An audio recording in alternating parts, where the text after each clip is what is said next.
So, good morning, good evening. How wonderful to see you all here. We're having another wonderful discussion, dialogue with Otto Laske and John Stewart. You remember we had two parts before, so there was one salon with John Stewart, another with Otto Laske, and now today we are coming to a dialogue together. The question of this series, as you all know, is around the question of scaffolding, dialectical metasystemic development. And the title already, is it a good metaphor to scaffold? The title already is being part of the dialogue, I think. So it's not only how to do this, etc., but already is it a legitimate metaphor to scaffold, or is there something else that would be more appropriate to use as a metaphor to approach this topic? I was requesting Otto and John not to give another presentation at the beginning and have a short dialogue at the end, but rather maybe we could start a dialectical dialogue here in the room together. And maybe you, John, and you, Otto, could ask each other questions so that we can deepen our understanding together. So this is something that we cannot prepare, right? And this is, I think, exactly what we're looking for, a dialectical firework of ideas together. So, Otto, do you want to start? Yeah, yes, I would like to say that for me, there is a big difference between teaching dialectical thinking or mentoring it and talking about teaching. Because as soon as we get to about, we are getting into interpretations. And scaffolding is an interpretive term. So there is a risk in talking about interpretation of what John and I are doing rather than speaking about what we are actually doing. For instance, I mentor dialectical thinking very differently depending on whether the learner's native language is English or Spanish or Japanese or German. So I was just sent out this warning that we are getting into ideology and interpretation rather than what actually happens in teaching. And that's important to me. So I would be delighted to answer questions and also ask questions. And since John has put forward the metaphor of scaffolding, if I'm supposed to begin asking a question, I will ask you, John, what are you scaffolding when you are scaffolding? Okay, well, I'll start by talking about self-scaffolding, self-scaffolding of cognition, or self-scaffolding of cognitive development. So I've been self-scaffolding for over 50 years, and I got into that by accident, by my predispositions, not because of any, great intelligence or insight or whatever. So I was in year 11 at school and did very badly on a physics test. And prior to that, I'd done very well in all maths and science. And it occurred to me, mainly because of books I've read, one called Psycho-Cybernetics, which was big in the 60s, and also books by Gurdjieff, that I needed to work out or understand how to solve problems. So I had to develop a meta understanding of how to approach physics problems in order to solve them. So I started off by interviewing the top students in the class and asking them, how does your mind work when you address a physics problem? How do you get it? How have you been so successful? How you've got it right? I want to appropriate their what now I might call movements in thought. So so that I could do it in myself. What I found was that they weren't aware. They didn't have a meta perspective of their problem-solving capacities. I was very disappointed at that, so I realised that I had to look inside myself and watch how my mind worked and see how my mind could be improved at solving physics problems. At first, when I looked, I saw very little. And I had to keep looking in order to see what, as I said, might be called movements in thought and so on. And then I had to see how they worked. I had to see where they failed. And where they failed, when I found a physics problem I couldn't work out, I had to intentionally modify my thought processes so that now I would be able to solve that problem. So that's sort of self-scaffolding. That's what I mean by self-scaffolding and by recursive self-improvement. The recursive self-improvement is that it's an ongoing process, utterly open-ended, probably never ends. And as you do it too, it's important, I think, to mention the phases. As I do it, when I first looked, it was very hard to see anything. Then I started seeing my thought processes. I could play with them, modify them, see the consequences of that. Then they became automatic.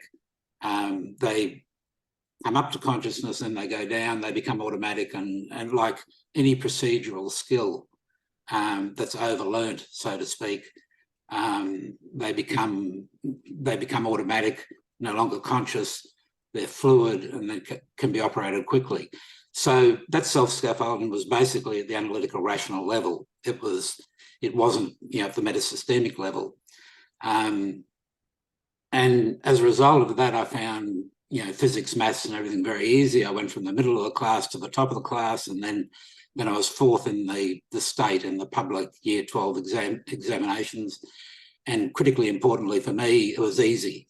It didn't require much work in science and mathematics to do that. So in any event, I moved from there.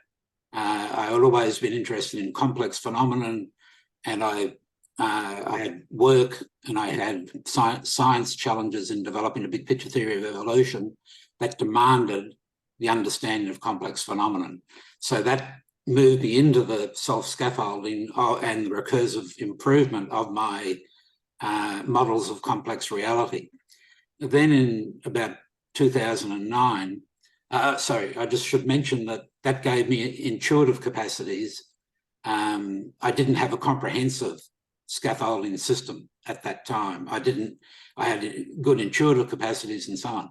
So in 2009, I came across a review of Otto's Hidden Dimensions book, volume 2, that included, amazingly for me, a manual of dialectical thinking. That sort of hit me like a brick, particularly when I saw what he had done and how comprehensive that was. What it was to me a fully formed, comprehensive framework that identified the movements in thought that would enable one to use a scaffolding to improve and further recursively improve one's ability to develop complex models of complex phenomenon.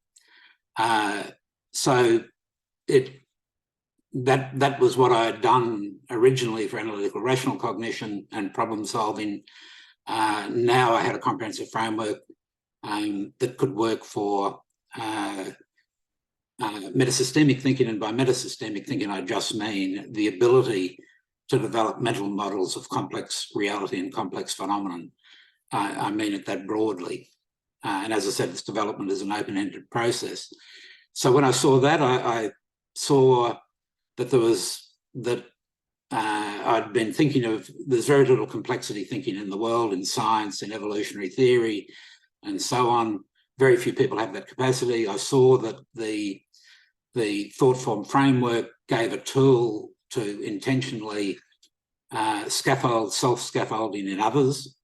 And I co-organised a meeting, which was the first planning meeting for the Second Enlightenment, because it was based on the belief that the scaffolding of metasystemic cognition would produce a new kind of science, new kinds of humanities, and would lead to a second enlightenment, where the limitations of analytical rational cognition, which is mechanistic thinking that only works for limited parts of reality that can be approximated by mechanistic models, would be that those limitations would be overcome by this metasystemic cognition. So anyway, Otto, I hope that that gives you some indication of what what's gone on in my head. And then I use words to try and describe that. And of course, the words are pointers. When you're trying to describe what's going on in your head, it's particularly difficult to communicate with another individual about it because they're not inside your head. The words you use as pointers, if they haven't shared the experiences, then you can't do what Wittgenstein talked about as a language game. It's very hard to develop common language for common experiences. But that gives you a more fulsome sort of account, hopefully, of what goes on in my head. What I mean by scaffolding, why I think it can be enhanced, and I think I should probably just add one additional thing, and that is that vertical development is extremely difficult. When I came back from the first planning meeting to the second enlightenment, I worked with Victoria Wilding to develop a program for scaffolding metasystemic thinking, and in that, a key concern was that for an individual to be able to develop a capacity for self-scaffolding, they had to be able to see their thinking as object. In addition, they had to be escaped slavery to analytical rational cognition, and they had to move vertically. They had to move vertically so that what previously was part of the subject becomes object in Keegan's sort of metaphor.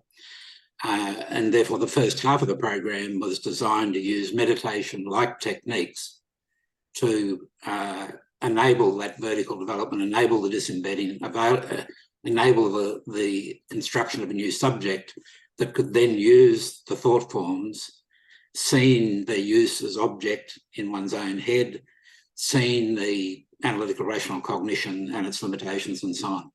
So I'll stop there. I've gone on long enough, I'm sure. Yeah, thank you, John. It's good to know about how you came to asking questions about the structure of your own thinking and what is complex cognition and so forth. As you said in the beginning, at the beginning, what we say about dialectical thinking and teaching it is filled with assumptions that we are making about the nature of mind.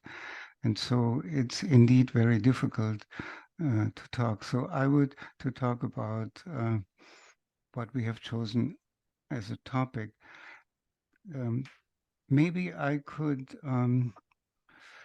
following your example somewhat, but maybe a little shorter, speak about how I came to what I call dialectical thinking. By the way, I would like to clarify that in DTF, there is a difference between dialectical and metasystemic thinking, because only when we use transformational thought forms is dialectical thinking metasystemic.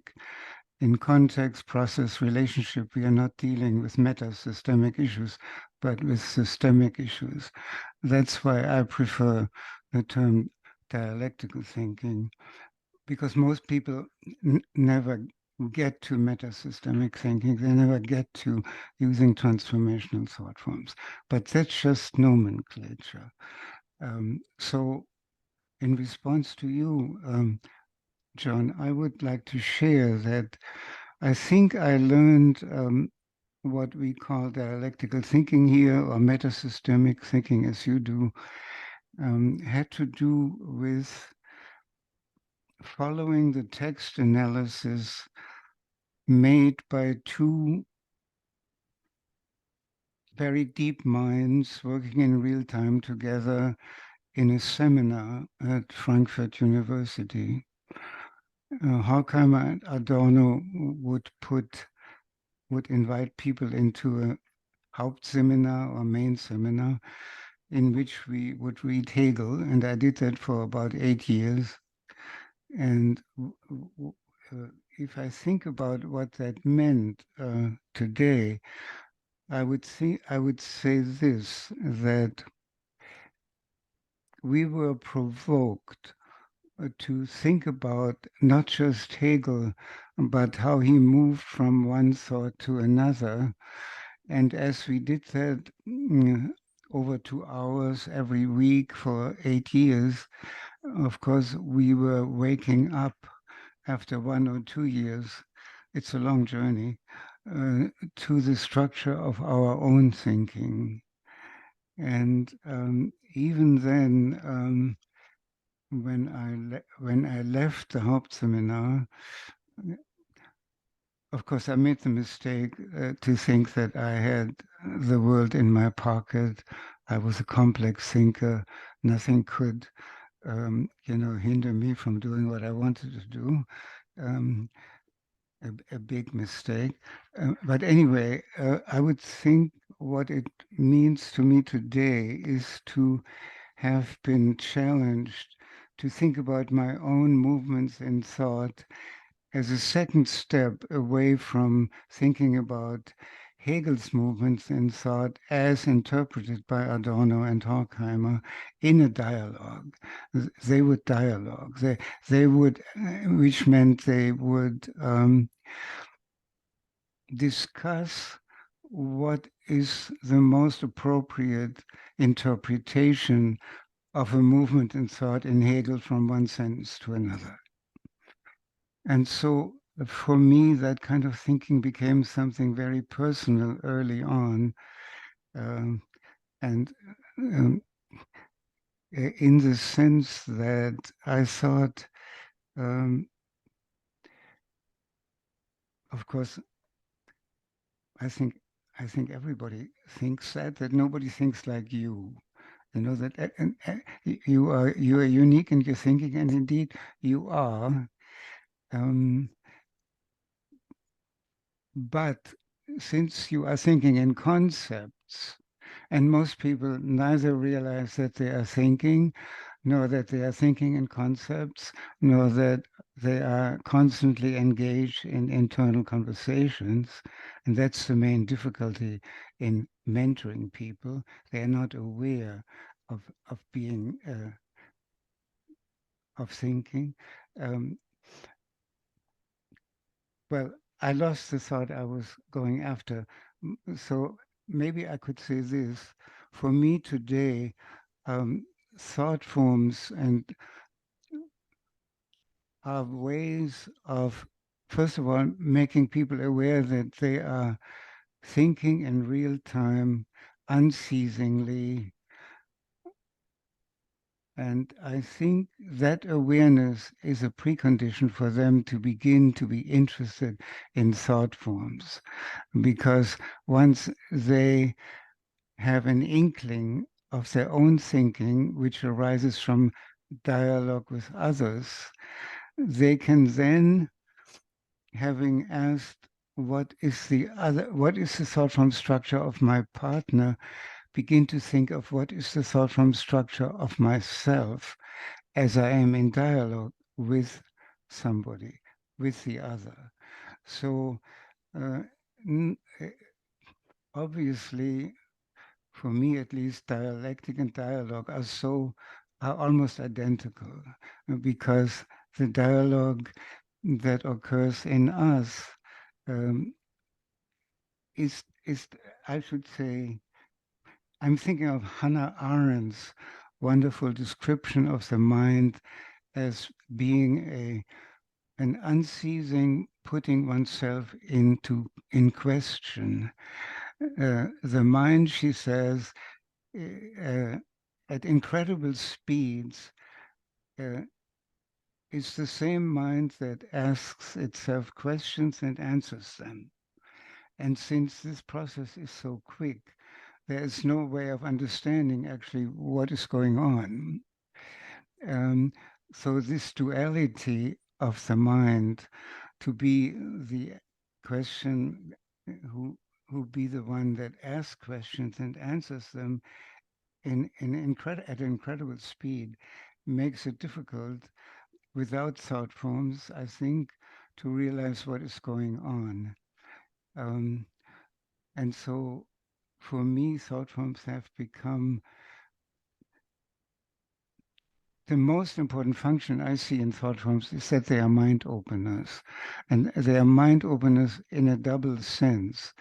They are opening my mind about the thought form, the thought flow in another person and in myself.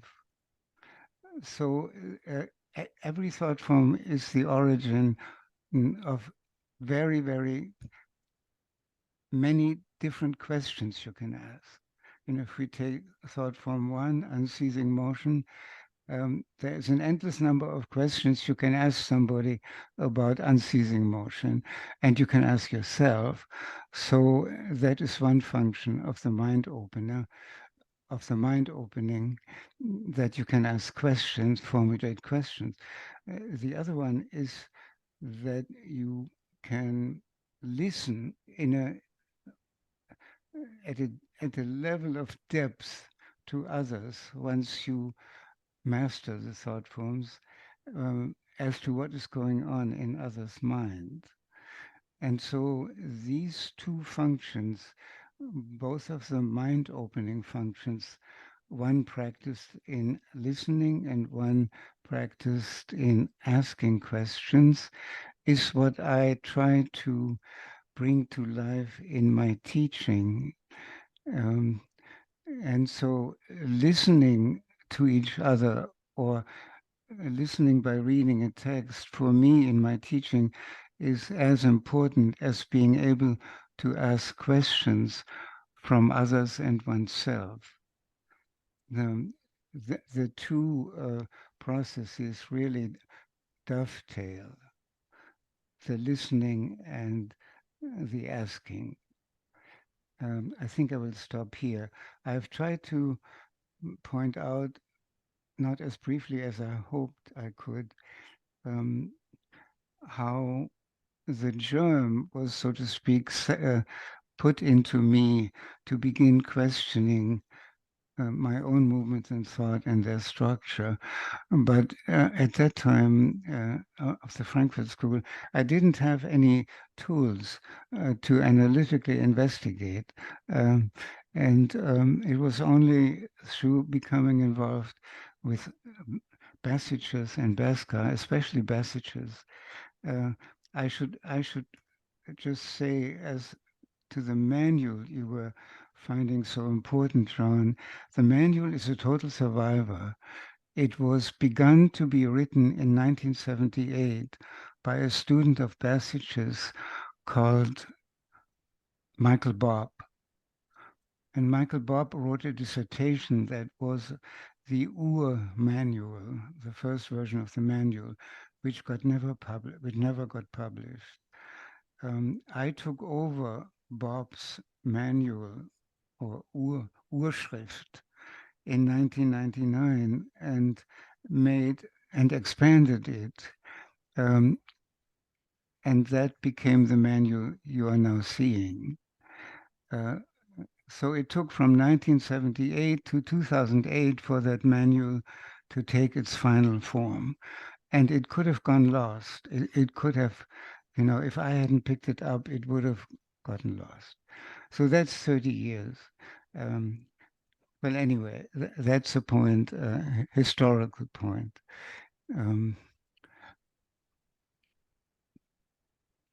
Perhaps, Bernhard, you can help us find a commonality or common ground, or anybody else in the audience, between what John has said and what I have said. Yeah, John? Yeah, what I think is a common ground that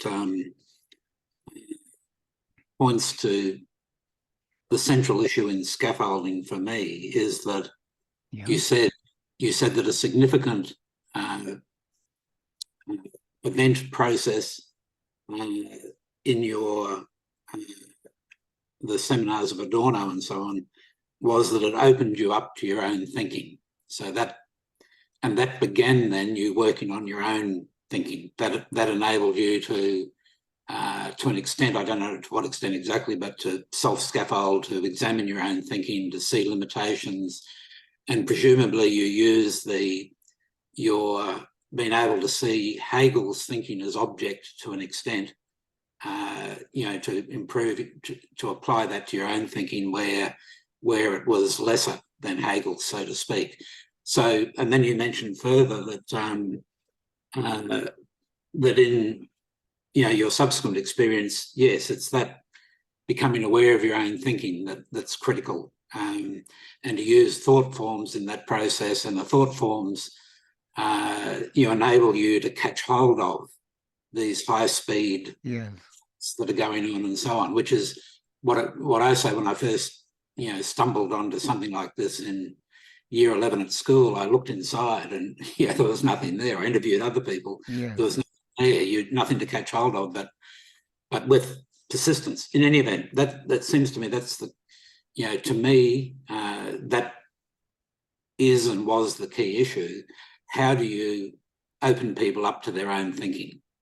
And that's where what I've called the disembedding process, which I don't think you like. I've got the feeling, but it can be described in many different ways.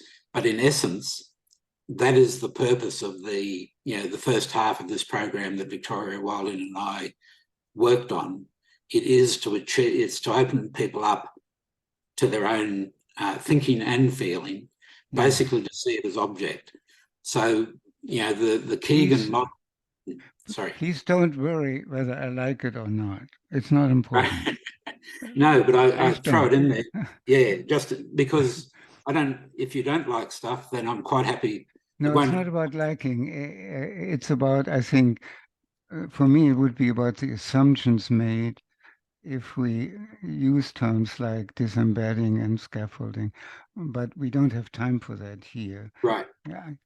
Okay. So, but yeah, feel free to be critical, because that's part of the beneficial process of this dialogue. So, but in any event, this key issue, what psychotechnology exists for achieving in a short period of time, not 8 or 9 years,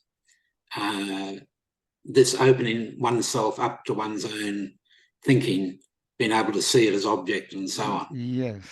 Perhaps I can tell an anecdote from my Japanese cohort that I'm teaching right now.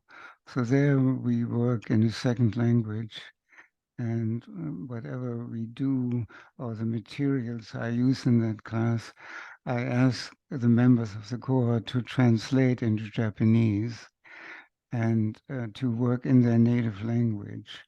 It's a very interesting process because a lot of translation is going on their side. Unfortunately, I don't know any Japanese. It's really a highly interesting process that one could probably write a book about.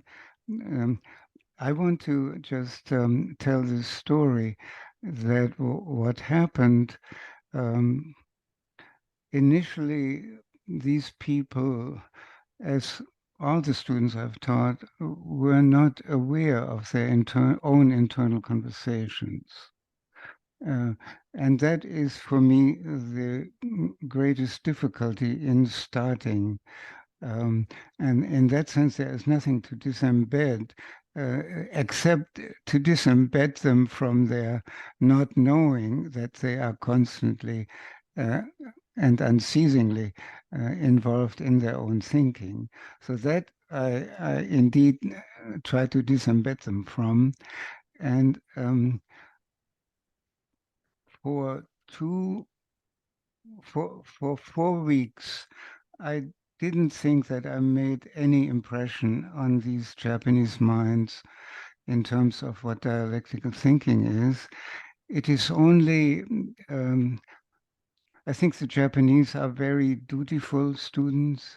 They adhere to protocol. And of course, they did that with my materials too. Uh, uh, and so they were worried whether they had the right thought form, the correct thought form, until I told them the thought form really doesn't matter. You just need to begin somewhere with some thought form. And then if I asked you to justify why you think this thought form shows up in this interview text, if you have, once you have to justify it, even then the thought form doesn't matter. What matters is that you begin thinking in your own personal way of what the thought form means for you. And actually, I told them any thought form you choose in analyzing a text or in listening to an interviewee is only kind of a launching pad for going to other thought forms, so that you begin seeing that in your own mind, not on paper, but in your own mind, the thought forms are all related. They are part of a network. They are not separable into different buckets as classes of thought forms. It's a terrible term, class of thought forms. So it's only once the students, my Japanese students, began to be liberated by me by saying, forget about that thought form you are beginning with. Just go from there and see what happens in your mind, that they felt personally empowered to engage with thought forms. I think that was the turning point. And it happened, I think, in session 5. So, Right. Well, I think that's something we're completely aligned on as well. And that is, I describe it in different terms. I describe it as, the translation from declarative knowledge to procedural knowledge. So the thought form is in declarative knowledge, but the object is not to insert that declarative knowledge into your head as a declarative statement. The object is to turn it into a skill, to something in motion, something in your thinking, which is, I use the example of learning how to serve in tennis or ride a bicycle. Declarative knowledge about how to serve, in a written page, won't instill your body with the procedural knowledge needed to actually implement the serve. So that again brings us back to the question: how do you promote that which I'd say is part of self-scaffolding, that is using thought forms, translating them into your mental processes and exercising those. So really what you sort of hit on there is, is a teaching method, that help them make that transition. And the question is, that teaching method, seems to me, would be is critical and needs to be in any psychotechnology for scaffolding, higher cognition. Then that needs to be an intentional, clear part of the process, the teaching training process. But I wanted to just come back to this issue of disembedding, because I see now a bit how I've misled you with that term. So because and you say, well, you can use it as disembedding from the notion that they can see their own thinking, that they're not aware of it, and that's a precondition to get them to see their own thinking. So I use it in the term of Keegan's model of vertical development. So because here we are talking about vertical development here. It's no simple thing to move from analytical cognition.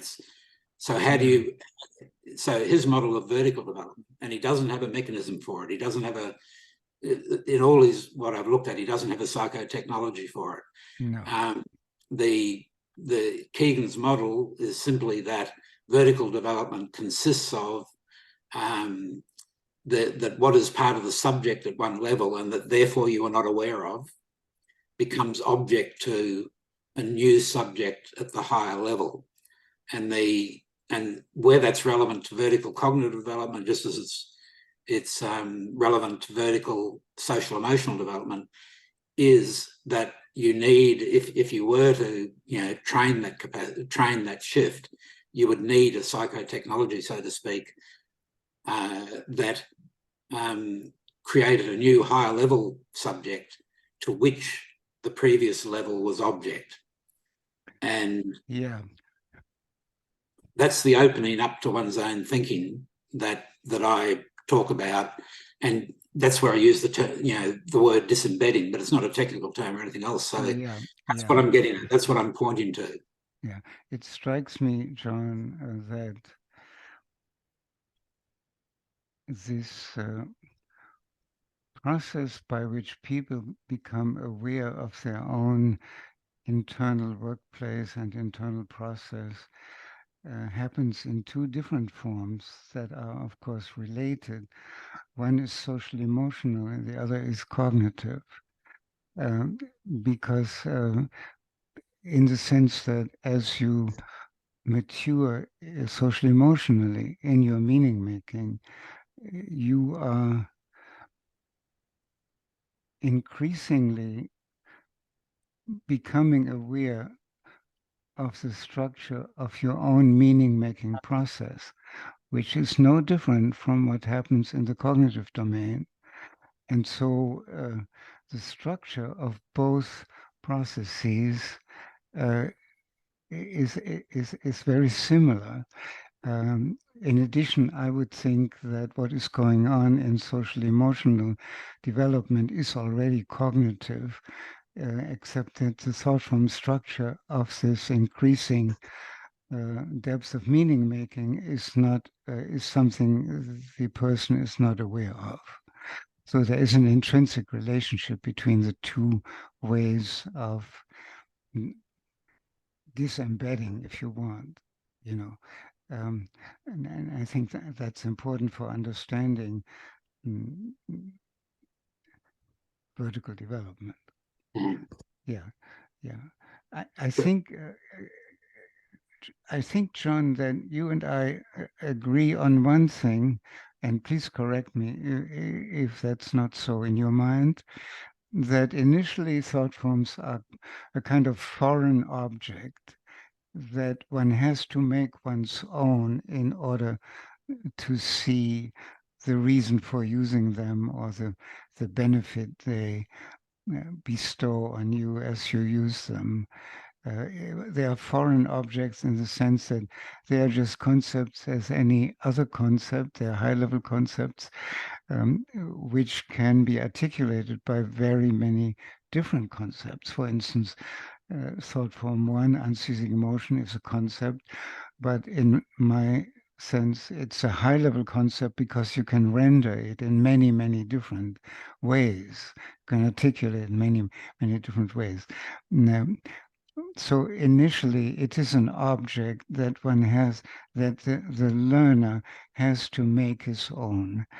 So to go back to this Japanese story, when people finally understood that they could just run with any thought form, I told them, your mind is a galaxy.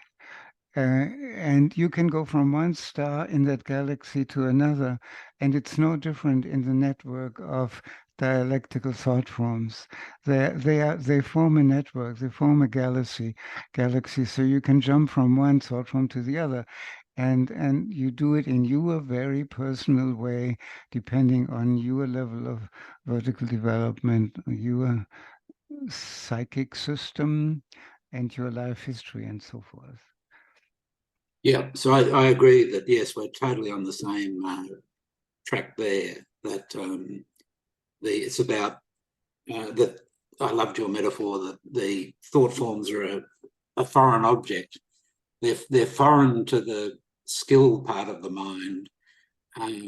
They fit into the declarative part of the mind. So you can pass an exam on all the thought forms and so on, but they're foreign objects in relation to the skill part. And the question is how you do that, and that's why central to the scaffolding process that I have designed is the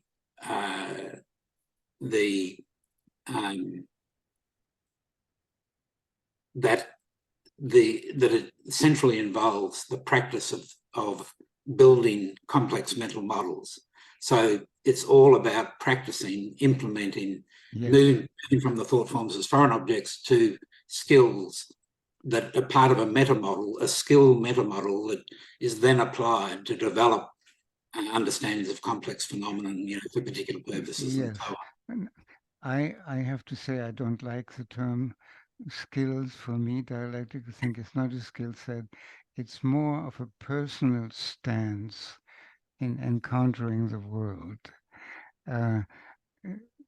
So what happens for me, what happens in developing thought form understanding is a change of the personal stance towards the world, because the world is beginning to show up differently for the person using thought forms than it did before. The person feels liberated to follow their own thoughts once they engage with thought forms. And as a result of that, this is my hypothesis,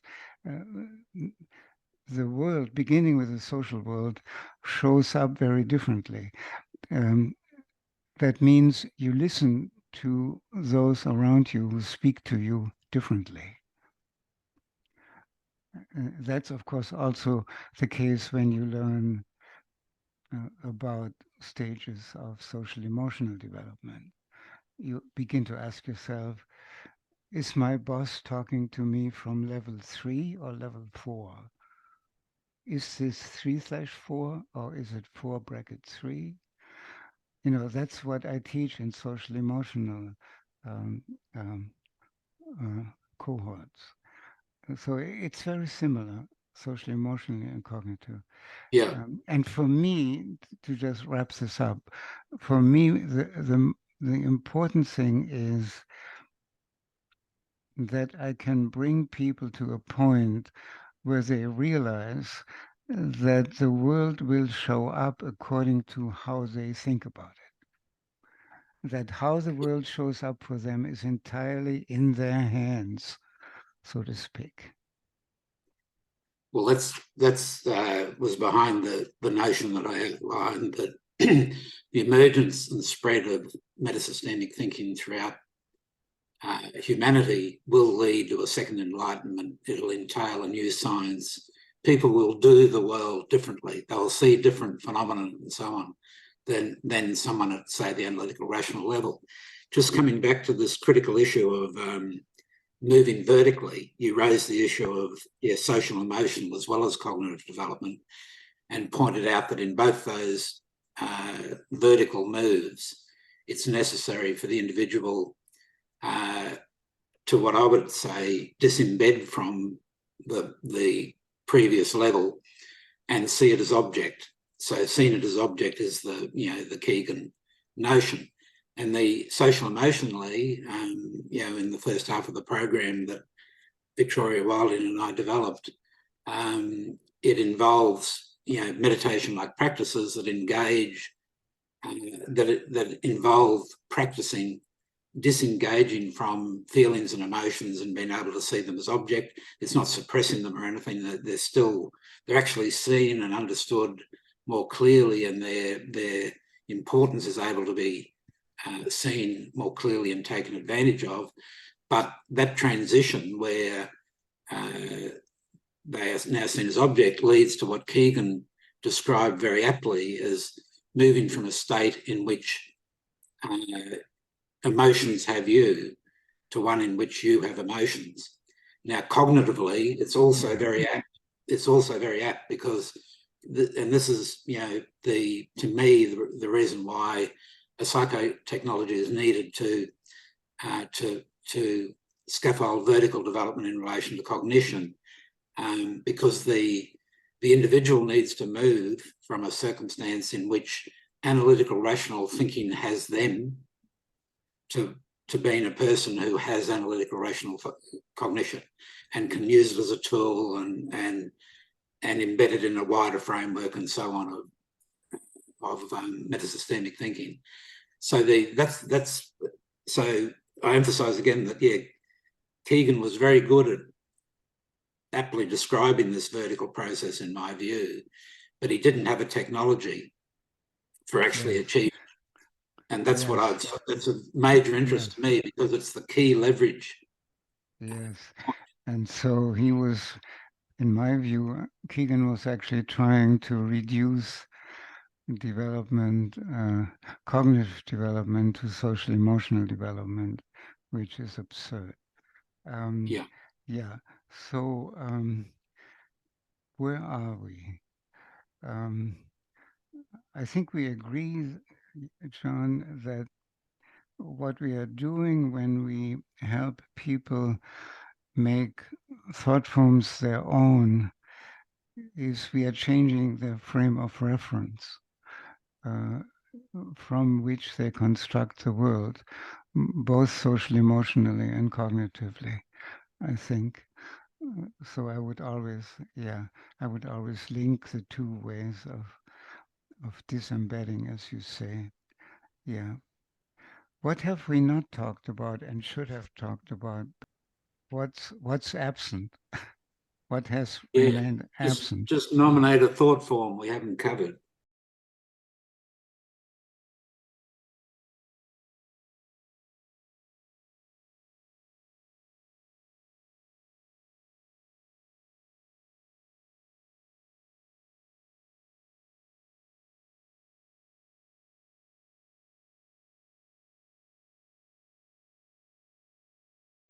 You know, that's an important point for me, that I think what I was able to do is to put dialectic back on a Platonic level, because in Plato, the late Plato, Timaeus and so forth, dialectic is not used to construct the world. It is a pointer. I mean, Plato, the late Plato, points to the fact that everything has its other. Every thought has its other. Everything has its other, and it is this other, this negativity, that pervades everything. And then the history of philosophy, if I look at it, following you, Nick, is an attempt to use dialectic ontologically to construct the world and to interpret just about anything. And so dialectic moved away from the marketplace where it was really used by Socrates.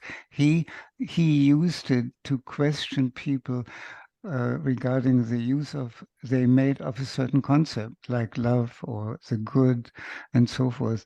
So he elicited from them how they thought about the good, and then critiqued them, or at least put doubts in their head about the way they did that. So he was a listener. At the same time, he was a challenger. And I think for me, that is the core of dialectic, not the philosophical ideologies that have been built around it. And I think that's what you were pointing out, right?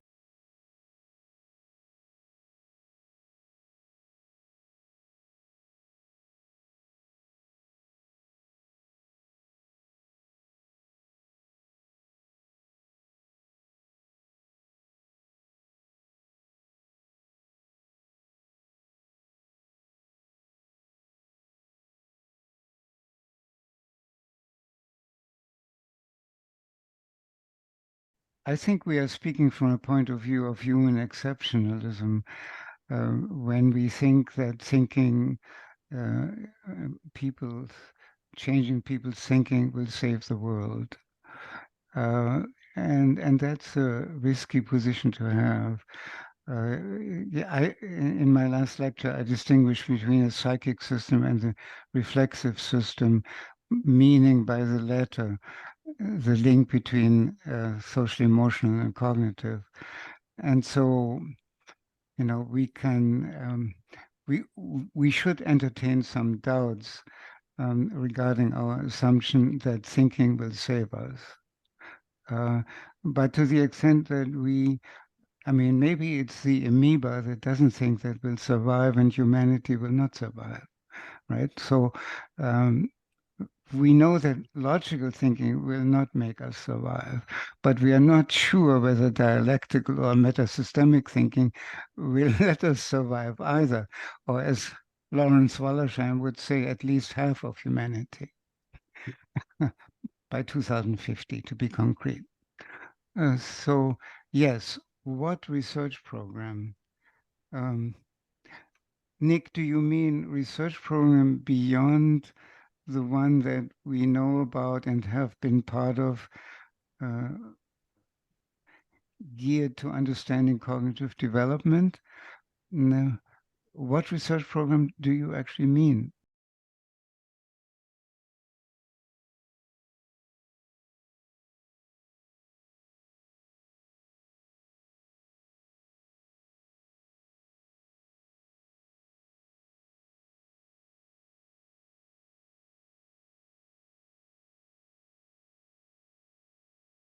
I fully agree that that is needed, that instead of, yes, indeed, we need controlled experiments of the effect of different ways of mentoring, dialectical thinking, following a very narrow protocol of using DTF, I think, because if we, well, I should be much more specific about it, but you know, the 3 houses is a very narrow protocol.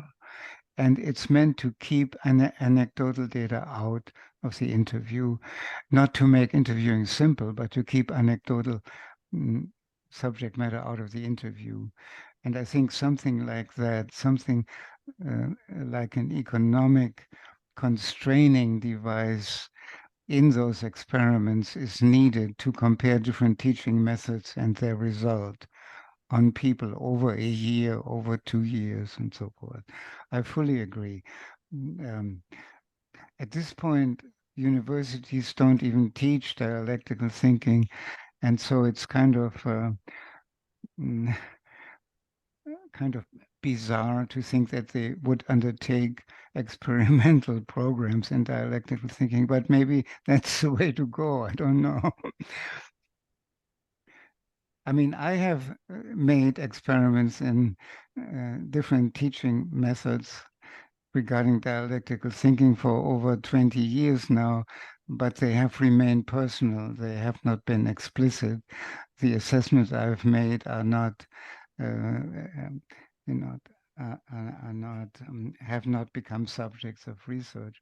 But yeah, I couldn't agree more. If we want to think analytically in logical terms, then we might as well also think of how to measure the effectiveness of different ways of teaching dialectical thinking or thought forms. Sure. Yeah, one path to that that'll happen fairly naturally, I think, is that a diversity of approaches will be spawned. Yeah.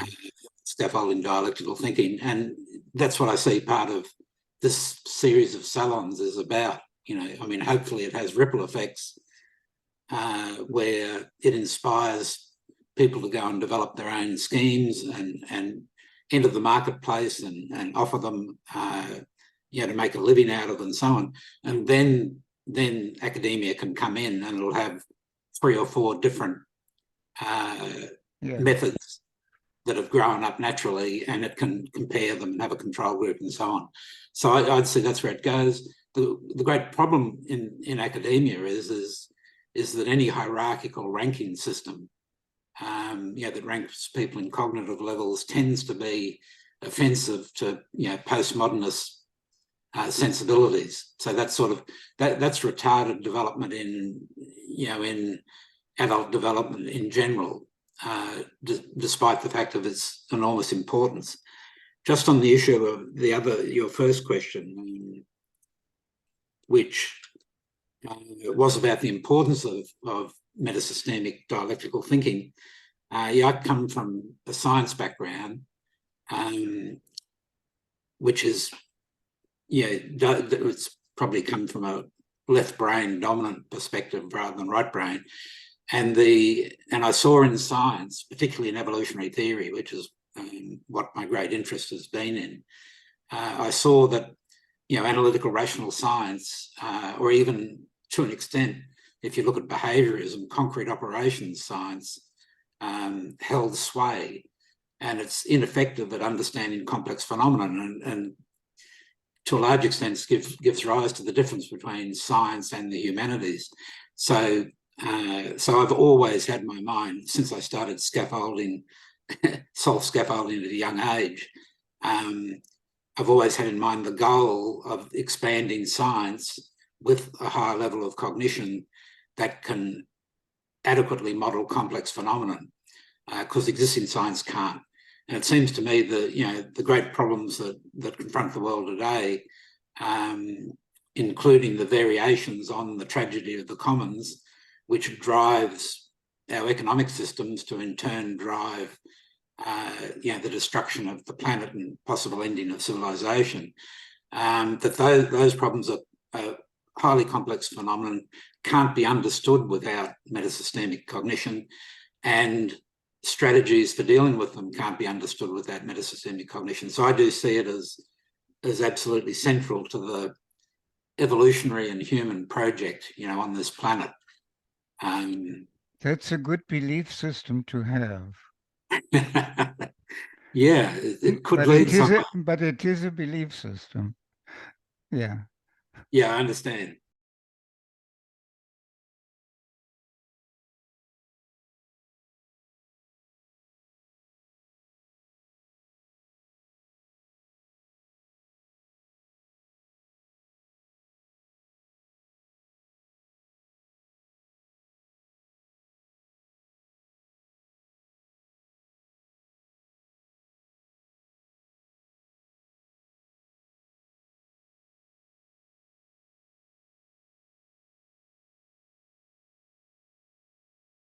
Since I'm the culprit, in pushing scaffolding and so on.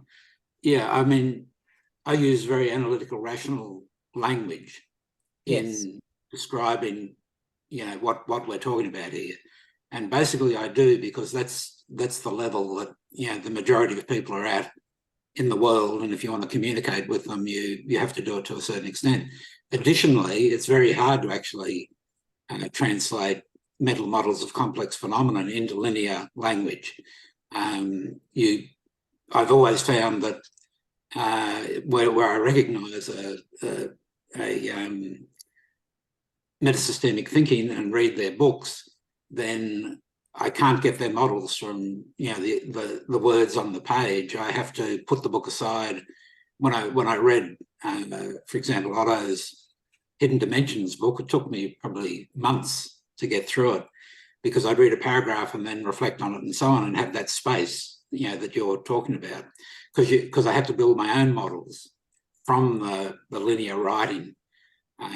And what a complexity thinker does is they have their complex model, they convert parts of it into something that they can write on paper that's acceptable, say, to science, and they don't write the model on the page. And for you to get their model, you have to do a creative effort. On this issue of space and not scaffolding, it's an engineering kind of term, and so on. Again, I'd come back to what I see as the necessity of a meditative kind of process, because metasystemic cognition to me is basically the marriage of the bride and the groom, the right brain and the left brain, the male and the female, and and so on. So it has to able to apply the thought forms in a way that is not just analytical rational. You need to access the pattern recognition facilities of the brain, intuitive capacities, and so on. And that essentially means, again, in a mechanistic description, switching off the left brain thinking, or, the incessant analytical rational thinking, or disembedding from it, or whatever language, you want to use. And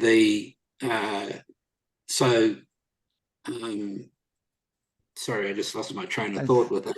I think pointing to the what so-called right hemisphere, if we follow, for instance, McGilchrist.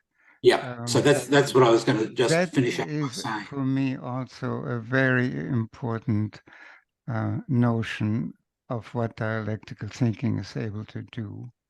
That, as McGilchrist points out, the left hemisphere is in a very different mood or relationship to the world than the left hemisphere, in that it is empathic, holistic, and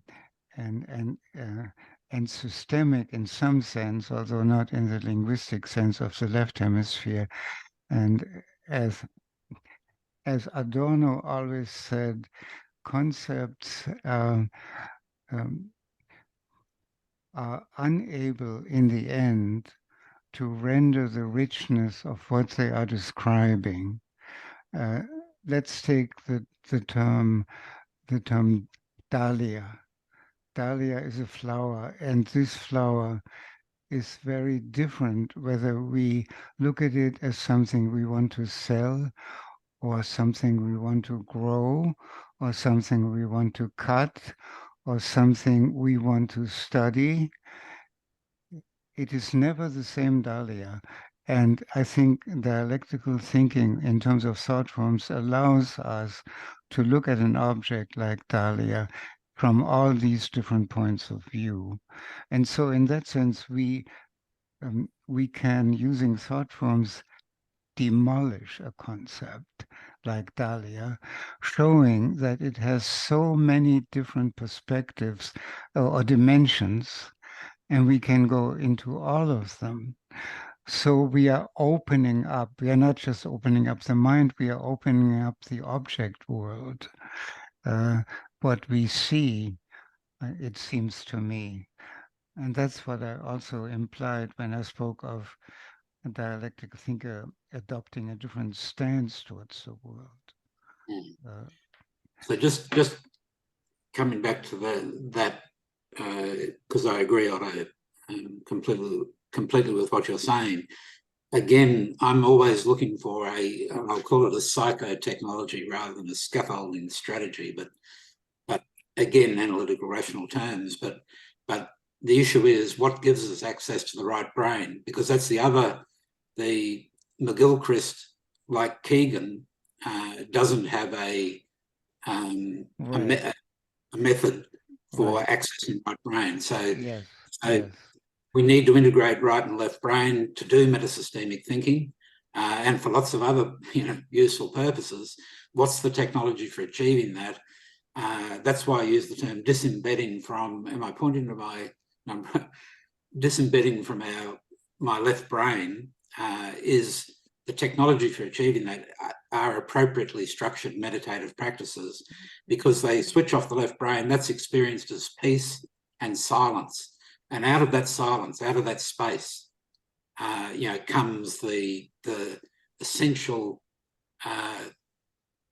capacities needed from the right brain for metasystemic thinking and so on.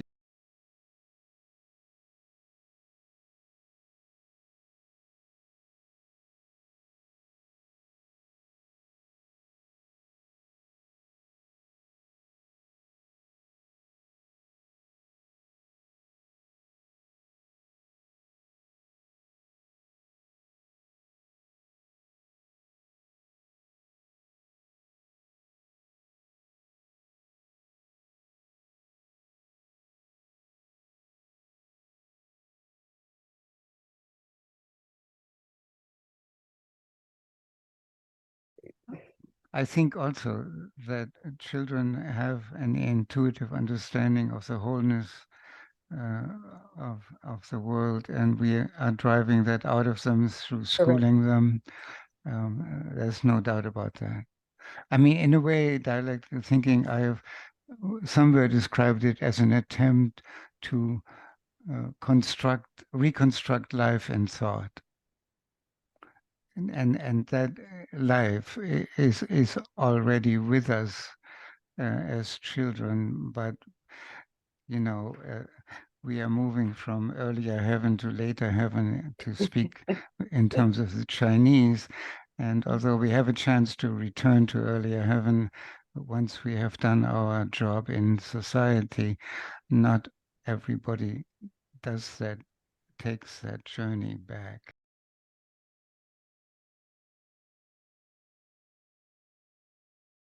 In that sense, I always say, I'm not teaching you anything new. You already know dialectical thinking. You're just not aware of where it sits in you and how it works in your mind. Yeah. So it's an awakening process. I'd refer to the Wilbur pre-trans fallacy, mistaking lower levels of development with higher levels of development. I would agree completely that pre-analytical rational children, adults, and so on, their thinking will tend to go, for example, to the four quadrants naturally and unrestrictedly. Yes. So I agree totally with that, but that doesn't give them metasystemic cognition. What metasystemic cognition requires is this process of violence by which that free-flowing mind is constricted down to analytical rational thinking. And then it is in a position to integrate or to use that analytical rational thinking as a platform that is then reintegrated with the right brain processes in order to produce this higher level capacity, which shouldn't be, which is the trans capacity, which shouldn't be mistaken with the pre-capacity.